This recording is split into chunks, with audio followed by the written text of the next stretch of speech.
Maligayang pagbabalik sa Tagalog Movie Recap. Isa na namang magandang pelikula ang aking i-recap ngayon, so sit back, relax, and enjoy. Ang pelikulang aking i-recap ay tinatawag na The Elixir, 2025. Ito ay isang Indonesian horror thriller na pinaghalong zombie, survival, drama at suspense. Isang post-apocalyptic thriller na aatakihin ka mula simula hanggang katapusan. Ang pelikula ay nakasentro sa isang negosyong herbal na pinamamahalaan ng isang pamilya na hindi sinasadyang nagdulot ng brutal at mabilis na pagsiklab ng mga zombie sa kanilang lugar. Kaya naman inaanyayahan kitang mag-subscribe sa channel, at pindutin ang bell, at mag-iwan ng like para makatanggap ng pinakamagagandang recaps. Isang babaeng nagngangalang Kenneth ang naglakbay kasama ang kanyang asawang si Rudy at ang kanilang munting anak na si Ryan upang bisitahin ang kanyang amang si Sad Ayman. Mukhang simple lang ang plano. Magkasundo sa isang kasunduan sa negosyo at gumugol ng ilang araw na magkasama ang pamilya. Ngunit ang bakasyon na ito ang magbubukas ng mga pintuan ng mundo ng mga zombie. Habang nagmamaneho, pinaalalahanan ni Rudy si Kenneth na manatiling kalmado at maging magalang kay Karina, ang bagong asawa ni Sad Ayman, na dating matalik na kaibigan din ni Kenneth. Ipinaliwanag ni Rudy na mahalaga ang pagpapanatili ng kapayapaan dahil maaaring ibenta ni Sad Ayman ang kanyang negosyo ng herbal na gamot sa mga bagong investors, na maaaring magpayaman sa lahat. Si Sad Ayman ay lubos na iginagalang sa nayon. Nagpapatakbo siya ng isang pabrika na gumagawa ng mga herbal na gamot, ngunit nitong mga nakaraang araw, nahuhumaling siya sa isang bagay na mas madilim, isang formula na maaaring magpanumbalik ng kabataan at marahil ay gawing immortal ang isang tao. Pagkatapos ng ilang buwan ng mga eksperimento, sa wakas ay nagtagumpay siya. Sinubukan ng matanda ang gamot sa kanyang sarili at sa loob ng ilang minuto, nagsimulang magbago ang kanyang katawan, nawala ang kanyang mga kulubot, lumakas ang kanyang mga kalamnan, at ang kanyang mukha ay mukhang 20 years na mas bata. Tumawa siya, namangha sa resulta, walang kam-alay-malay sa kakilakilabot na kanyang idudulot. Di nagtagal, nakita ni Karina ang kanyang asawang si Sad Ayman at siya ay natigilan. Mukhang bata, malakas, at puno ng buhay ang kanyang asawa. Buong pagmamalaking ikinwento ni Sad Ayman sa kanya ang tungkol sa kanyang mahimalang gamot. Dahil sa kanyang lakas at sigla, nagdiwang siya kasama ang kanyang asawa, hindi alam na ang mga epekto nito ay malapit nang maging nakamamatay. Nang sa wakas ay dumating si Kenneth sa bahay ng kanyang ama, sinalubong siya ni Karina, ang bagong asawa ng kanyang ama, ang babaeng nagtaksil sa kanilang pagkakaibigan. Tila tensyonado ang paligid, hindi man lang makapagkunwaring ngiti si Kenneth. Magalang na sumalubong si Ryan sa kanya, ngunit hindi siya pinayagan ni Kenneth na kainin ang malutong na fried chicken na niluto ni Karina. Sa totoo lang, galit siya kay Karina. Sa loob, nakilala rin natin si Bang, ang tamad na kapatid ni Kenneth, na ginugugol ang kanyang mga araw sa paglalaro sa kanyang silid. Palagi siyang pinagalitan ng lahat dahil sa pagiging walang silbi. Nang araw na yon, nagtipon ng buong pamilya upang pag-usapan ang tungkol sa negosyo. Nang pumasok si Sad Ayman sa silid, nagulat ang lahat sa kanyang pagbabago. Mukha siyang isang lalaking nasa edad 30. Walang gustong magtanong, at umiwas si Sad Ayman sa pagbibigay ng mga paliwanag. Sa halip, nag-anunsyo siya ng isang nakakagulat na pangyayari. Napagpasyahan niyang huwag ibenta ang negosyo ng pamilya. Natahimik ang silid. Nagalit si Bang at lumabas ng silid. Patuloy na ipinaliwanag ni Sad Ayman na may ginagawa siyang mas maganda, isang herbal mix na tinatawag niyang elixir ng immortalidad. Naniniwala siyang mas magiging matagumpay ang kumpanya kaysa dati. Ipinaalala sa kanya ni Karina na plano na nilang magretiro at mamuhay ng mapayapa. Ngunit tumanggi si Sad Ayman. Nagningning ang kanyang mga mata sa obsesyon habang sinasabing, hindi pa tapos ang trabaho ko. Nagbago ang lahat nang biglang ipahayag ni Kenneth, na plano niyang hiwalayan si Rudy. Sinabi niya na natuklasan niya ang kanyang pagtataksil at ang tanging dahilan kung bakit siya pumunta ay para makuha ang kanyang bahagi ng pera mula sa benta. Hindi siya kinaawaan ni Sad Ayman. Sa halip, malamig niyang sinabi sa kanyang anak na hinayaan na nito ang kanyang sarili at dapat niyang subukang magmukhang kasing ganda ni Karina. Si Kenneth, na nasaktan at galit na galit, ay nagpaalala sa kanya na si Karina ay dating matalik niyang kaibigan at inakusahan siya ng pagsira sa kanilang pamilya. Iginiit ni Karina na hindi niya sinasadyang saktan ang sinuman, ngunit huli na ang lahat. Lumakas at lumala ang pagtatalo hanggang sa biglang napahawak si Sad Ayman sa kanyang dibdib, pinagpapawisan at nanginginig, sumigaw siya na walang nakaka-appreciate sa kanya, na ginamit lang daw siya para sa pera niya, at bigla na lang siyang umalis. Ilang sandali pa, nagsimulang makaramdam si Sad Ayman ng hindi matiis na sakit. Dumilim ang kanyang balat, umuumbok ang kanyang mga ugat, at pumipilipit ang kanyang katawan sa hindi natural na paraan. Nagsimula siyang samuka ng matindi hanggang sa siya ay bumagsak. Nagmadali ang pamilya upang tulungan siya, tumawag ng ambulansya, ngunit huli na ang lahat. Nahaharap na siya sa kamatayan, ngunit sina Karina at Kenneth ay hindi pa makapaniwala. Di nagtagal, muling bumangon si Sad Ayman, ngunit hindi na siya tao. Itim ang kanyang mga mata, nabubulok ang kanyang balat, at nagugutom siya sa laman. Sa katotohanan, siya ay naging isang uhaw sa dugong zombie. Pagkatapos noon, inatake niya ang isang katulong na dumating lang para magtanong kung ano ang nangyayari. Inatake siya at walang awang hinugot ang laman sa kanyang leeg. Kalaunan, nakahanap siya ng isa pang target na kanyang pinaulanan ng dugo. Sa kasamaang palad, natikman ng Katie wala ang kanyang dugo at walang duda na magiging zombie siya. Pagkatapos noon, nang tangkain niyang kagatin si Bang, agad na lumaban ang anak at nauwi sa pagpatay sa sarili niyang ama. Tumagos ang kanyang larwang shotgun sa bungo ng kanyang ama. Natahimik ang silid, lahat ay nabigla. Ang lalaking minsang nagbigay sa kanila ng buhay ay naging zombie, at ang kanyang pagkamatay ay simula pa lamang. Pinapante ni Rudy ang Katie wala para humingi ng tulong at pinagbawalan siyang magbunyag ng kahit ano. Ngunit nagsimulang lumitaw ang mga sintomas sa kanyang katawan. Si Bang, na nabigla, ay tumakbo palabas at ikinulong ang sarili sa kotse. Hinabol ni Kenneth ang kanyang kapatid at sinubukang kausapin ito.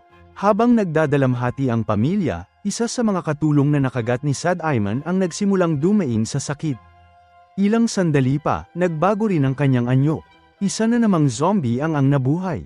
Napuno ng takot ang bahay habang tumatakbo ang lahat para sa kanilang buhay.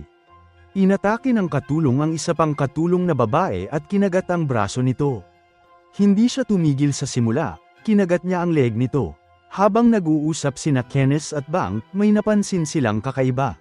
Isa pang batang babae ang naging zombie, at pinuntahan ni Kenneth para tingnan ang batang babae. Bago siya inatake ng babaeng zombie, dinurog ni Bang ang kalahati ng katawan nito sa likod ng kotse.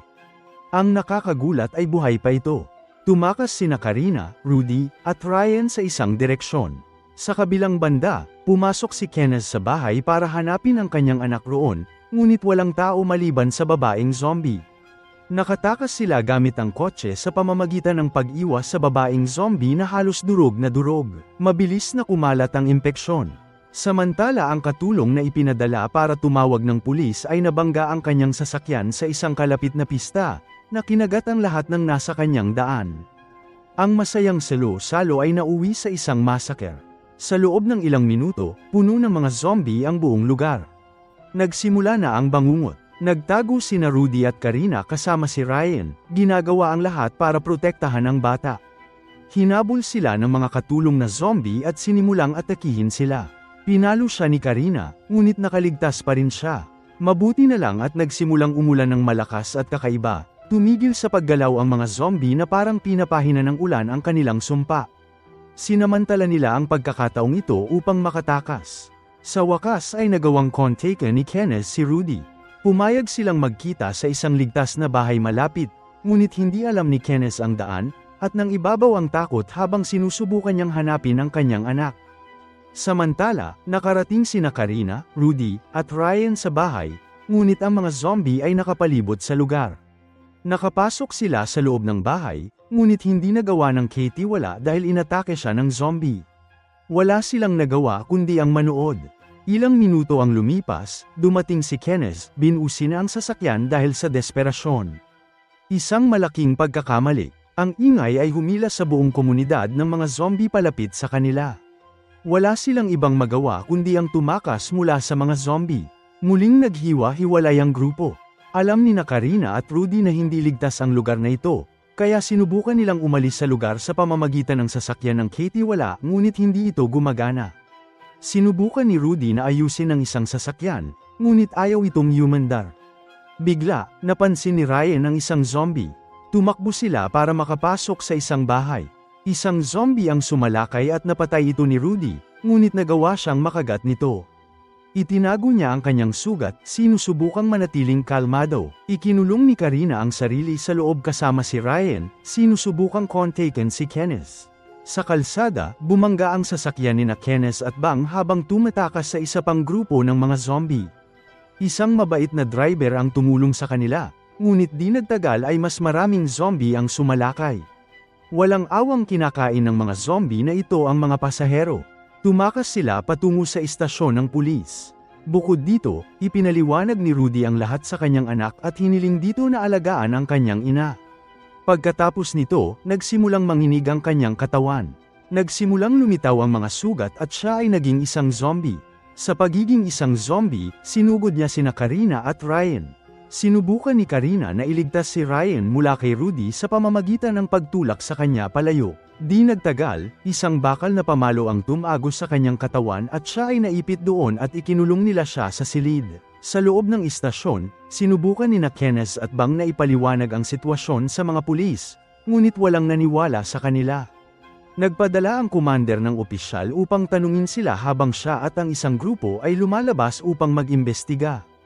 Sa kabilang banda, isang babaeng ang pumasok sa bahay at nagulat nang makita sina Ryan at Karina. Itinutok niya ang kanyang kutsilyo sa kanila sa pag-aakalang mga zombie rin sila. Di nagtagal ay napagtanto niyang normal na tao lamang sila. Ilang minuto ang lumipas, umalingaw-ngaw ang mga putok ng baril at mga hiyawan dahil ang commander at ang kanyang grupo ay inatake ng mga zombie. Napagtanto na nila ngayon kung gaano kalala ang sitwasyon. Bumalik ang commander na sugatan at takot na takot. Totoo ang mga zombie at paparating na sila. Hinaranggan nila ng mga pinto habang ang mga zombie ay kumakatok mula sa labas. Bigla, namutla ang commander at inatake.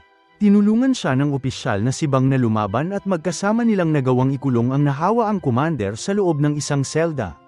Si Roman, na ngayon ay napagtanto ang katotohanan, ay humingi ng tulong sa mga kalapit na istasyon, ngunit walang sumasagot. Sa wakas ay nakontak ni Karina si Kane sa telepono, umiyak habang sinasabi rito na si Rudy ay naging zombie. Sinubukan ni Keynes na manatiling kalmado at nagmakaawa sa kanya na protektahan si Ryan hanggang sa dumating ang tulong. Ngunit sa labas ay lalong lumalakas ang ungol ng mga zombie. Nakatanggap si Roman ng tawag mula sa isa pang patrol car na paparating at magliligtas sa kanila. Ngunit bago pa sila makarating sa istasyon, tumahimik ang radyo. Wala na ang rescue team. Binuksan nila ang bintana ng ikalawang palapag at nasaksihan ang pagkamatay ng mga pulis. Noon din, biglang tumunog ang malakas na sounds at sinimulang habulin ng lahat ng zombie ang speaker. Natuklasan ni Roman na sinusundan ng mga zombie ang tunog, kaya gumamit siya ng mga paputok para ilihis ang atensyon nila. Bumuo siya ng isang mapanganib na plano. Nagsuot sila ng mga protective suit, kumuha ng mga armas, at gagamit ng mga paputok para itaboy ang mga zombie habang tumatakas sila sakay ng mga motorsiklo. Ipinaalam ni Roman kay Nangish ang tungkol sa kanyang pagdating at plano. Siya ang kasintahan ni Roman. Ginulo nila ang atensyon ng mga zombie gamit ang mga paputok at ligtas na lumabas para isagawa ang plano. Sa una, gumana ito hanggang sa dumating ang isa pang grupo mula sa kabilang panig. Napapaligiran, desperadong lumaban sila, nagpapaputok ng mga bala habang papalapit ang mga zombie mula sa lahat ng direksyon. Nakulong sila sa paligid ng mga zombie. Nang tila nawala na ang lahat ng pag-asa, muling bumuhos ang ulan. Natigilan ang mga zombie, hindi gumagalaw sa ilalim ng ulan. Samantala, si Rudy, na ngayon ay isang ganap na zombie, ay kumawala at nagsimulang umungol, na tinatawag ang higit pang mga zombie sa bahay. Sinamantala ni Karina, Ryan, at Nangish ang pagkakataong makatakas sakay ng motorsiklo. Kasabay nito, sina Keynes, Bang, at Roman ay tumakbo rin palabas sa ulan. Ngunit nang tumigil ang bagyo, muling nagising ang mga zombie at nagkulumpon sa kanila. Nakarating si Kane sa kotse at ikinulong ang sarili sa loob. Umiyak siya, iniisip na nawala na ang lahat hanggang sa makita niya sina Karina at Ryan na paparating sakay ng motorsiklo. Gamit ang mga paputok, inalis ni Kane ang atensyon ng mga zombie at sa wakas ay nakipagkita muli sa kanyang anak. Ngunit hindi pa tapos ang kanilang bangungot. Walang humpay silang sinundan ng mga zombie. Nagmaneho si Karina ng truck at sinimulang durugin ang mga zombie. Nakipag-ugnayan si Nangish kay Raman, na buhay pa at sinusubukang lumaban kasama si Bang sa istasyon ng pulisya. Sinubukan nilang magkita, ngunit nawala ng preno ang truck at bumangga ng diretso sa gusali. Dahil sa banggaan, naipit ang binti ni Bang sa ilalim ng hagdan. Nakulong si Bang, hindi makatakas. Dumagsa ang mga zombie. Naghiwalay sina Raman at Nangish sa kanila. Lumaban sila laban sa mga zombie, ngunit marami sila, at nakagat sila ng mga zombie. Sa tunay na buhay, hindi sila makapagpakasal, ngunit pagkatapos ng kamatayan, walang makapaghihiwalay sa kanila, kahit ang mga zombie. Samantala, inatake ng mga zombie si Keynes. Ipinaglaban niya ang kanyang buhay at nang kakagete na siya nito, binaril siya ni Karina sa ulo, na nagligtas sa kanyang buhay. Nang mapagtanto ni Bang na wala na hindi siya makakatakas, gumawa siya ng isang nakakasakit ng pusong desisyon. Hiniling niya sa kanila na tumakas. Nagsindi siya ng rocket at pinasabog ang buong istasyon, isinakripisyo ang kanyang sarili upang patayin ang daan-daang zombie. Pagkatapos ng pagsabog, sa wakas ay nakahanap sina Keynes, Karina, at Ryan ng isang tahimik na sandali. Ngunit ang kanilang kapayapaan ay hindi nagtagal. Tiningnan ni Keynes ang kanyang braso at nakita ang isang bakas ng kagat. Alam niya kung ano ang darating. Habang may luha sa kanyang mga mata, niyakap niya ng mahigpit ang kanyang anak, binulong ang kanyang mga huling salita. Nagmakaawa siya kay Karina na alagaan si Ryan, mahalin ito na parang sarili niyang anak. Sa unang pagkakataon, pinatawad niya si Karina sa nakaraan. Dahil sa huli, ang mahalaga lang ay pag-ibig at kaligtasan. Habang papalapit ang ungol ng mga zombie, naglakad si Keynes patungo sa ingay, hawak ang baril. Sa isang huling lakas ng loob, kinalabit niya ang gatilyo, tinapos ang kanyang buhay bago pa man siya maging zombie. Pagkalipas ng ilang araw, nagmotor sina Karina at ang batang si Ryan sa kalsada, patungo sa lungsod, iniisip na nakatakas na sila sa kakilakilabot na pangyayari. Ngunit habang papalayo sila, umalingaungaw sa likuran nila ang mahinang ungol. Sa ibang bahagi ng bansa, si Grace, ang dating kasosyo ni Sad Ayman sa negosyo, ay nakatanggap ng isang pakete ng isang maliit na vial na may label na Elixir of Immortality. Dahil sa kuryosidad, binuksan niya ito at humigop. Nawala ang kanyang ngiti, nagdilim ang kanyang mga mata. Hindi pa pala dito nagtatapos ang bangungot. Kung nagustuhan mo ang pelikulang ito, huwag kalimutang mag-subscribe sa channel.